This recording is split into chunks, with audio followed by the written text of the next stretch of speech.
Congress party जिंदाबाद, Congress party जिंदाबाद, मुकेश भाई जिंदाबाद।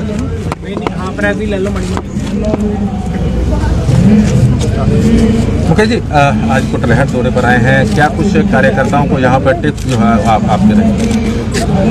अभी तो कार्यकर्ताओं की सुनेंगे बातें, अभी तो क्योंकि चुनाव अपने फर्स्ट फेज में है और 2 महीने के आसपास का समय है, लेकिन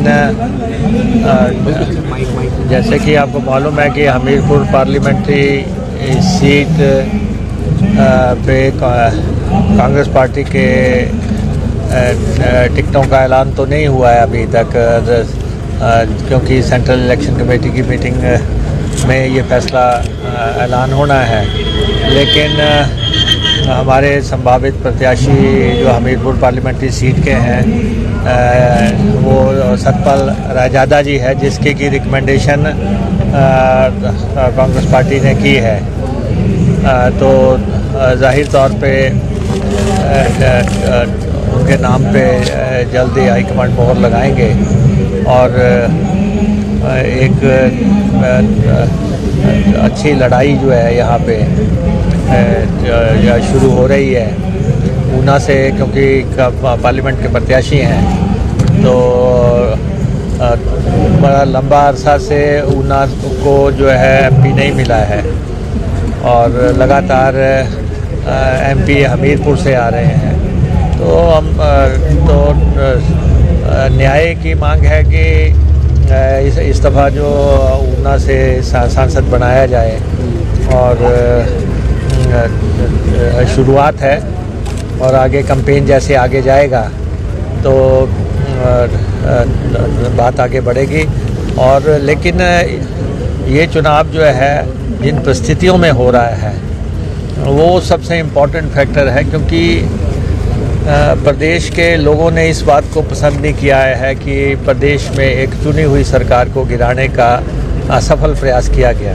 अपनी तरफ से तो उन्होंने पूरी ताकत लगा दी थी और सरकार गिराने के लिए, लेकिन ये देवभूमि है, लोगों ने इस बात को पसंद नहीं किया कि सरकार गिराई जा रही थी। और ये भी साफ हो गया है कि भारतीय जनता पार्टी सरकार गिराने के पीछे थी।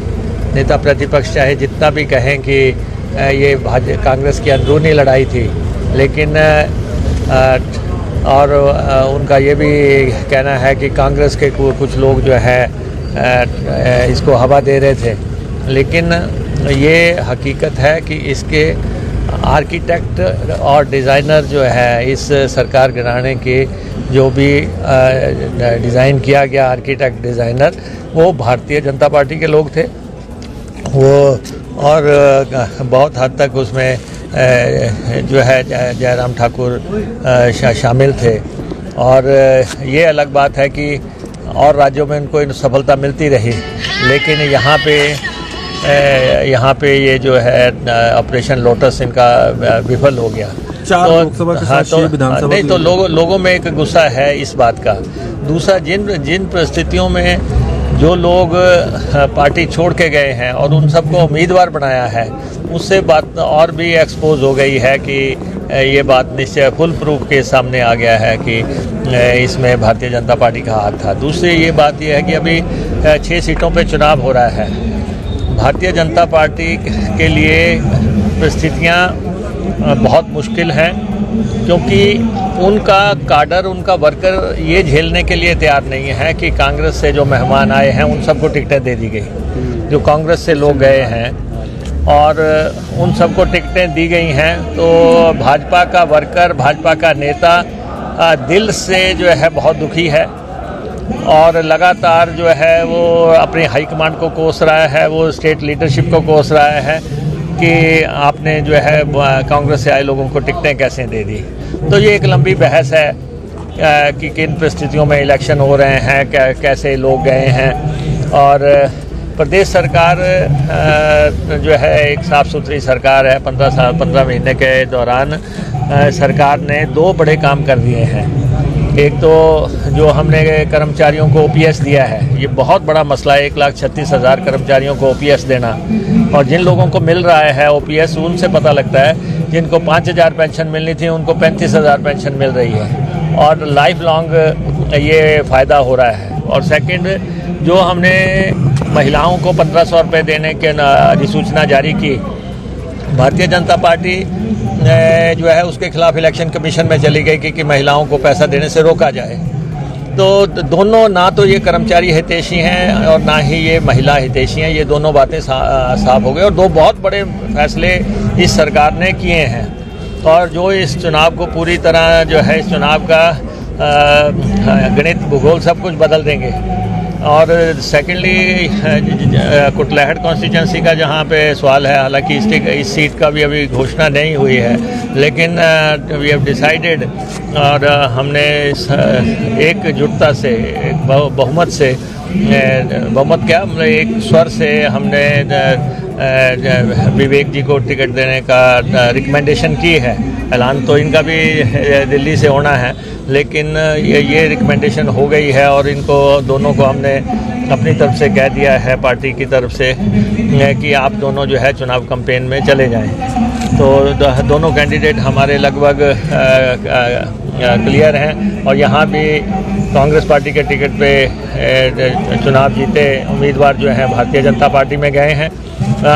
हमारा काडर सारा इंटैक्ट है, हमारा सारा वर्कर इंटैक्ट है, और जो काफ़ी लोग कैंपेन ज्वाइन कर चुके हैं, जो नहीं ज्वाइन कर चुके हैं वो हमारे साथ टच में हैं। वो कह रहे हैं कि जी जिस दिन आप कहेंगे हम उस दिन आपके साथ जाके कैंपेन को शुरू करेंगे। तो आज नवरात्रे शुरू हो रहे हैं, और नवरात्रों की जहां प्रदेशवासियों को शुभकामनाएं देते हैं, वहां हम अपने दोनों कैंडिडेट्स को भी शुभकामनाएं देते हैं कि भगवान को हाजिर नाजिर मान के अपने प्रचार में निकलें, और सब अच्छा होगा। और कांग्रेस पार्टी बहुत अच्छा नतीजे यहाँ पे देगी। और सबसे बड़ी बात है, एक प्रदेशवासी जान लें, सारे प्रदेश के लोग, कि प्रदेश की कांग्रेस की सरकार गिरने वाली नहीं है। ठीक है, गिराने का प्रयास हुआ, लेकिन हम ऐसी जगह पहुँच गए हैं, हमारे पास 34 लोग हैं और उनके पास 25 लोग हैं। 25 और 34 का बहुत बड़ा मार्जिन है, 9 सीटों का मार्जिन, यह जो है तोड़े नहीं टूट सकता।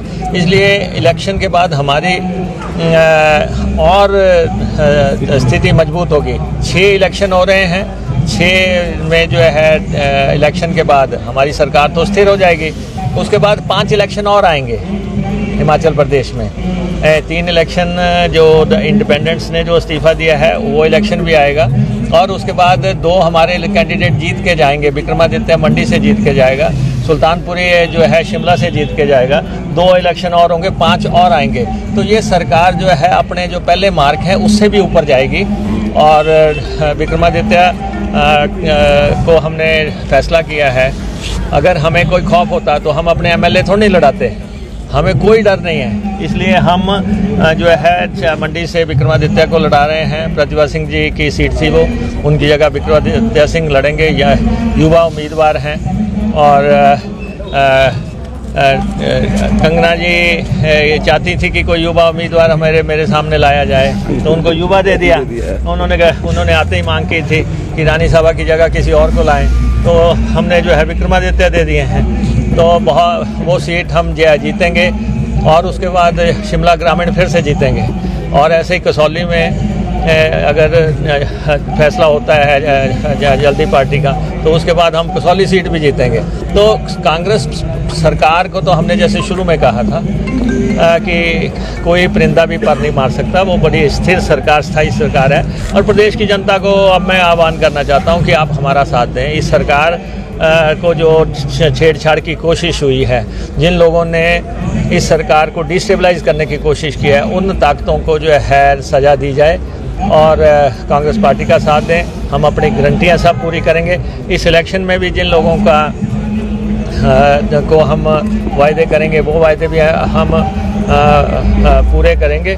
इसलिए जो है शुरुआत चाहे उन्होंने की थी, शुरुआत जो है सरकार गिराने की उन्होंने शुरू की थी, अंत हम करेंगे। अंत हम करेंगे और पार्लियामेंट भी जीतेंगे और विधानसभा की सीटें भी जीतेंगे। और सरकार, हमारे पास 40 MLA थे, आप देखेंगे जब सारे 11 इलेक्शन पूरे हो जाएंगे उसके बाद हमारे पास 40 से कहीं ज़्यादा 43 होंगे 43 होंगे। कांग्रेस पार्टी जिंदाबाद, कांग्रेस पार्टी। उप मुख्यमंत्री पहुंचे हैं और कार्यक्रम में बैठक में यहाँ पर भाग लेने के लिए और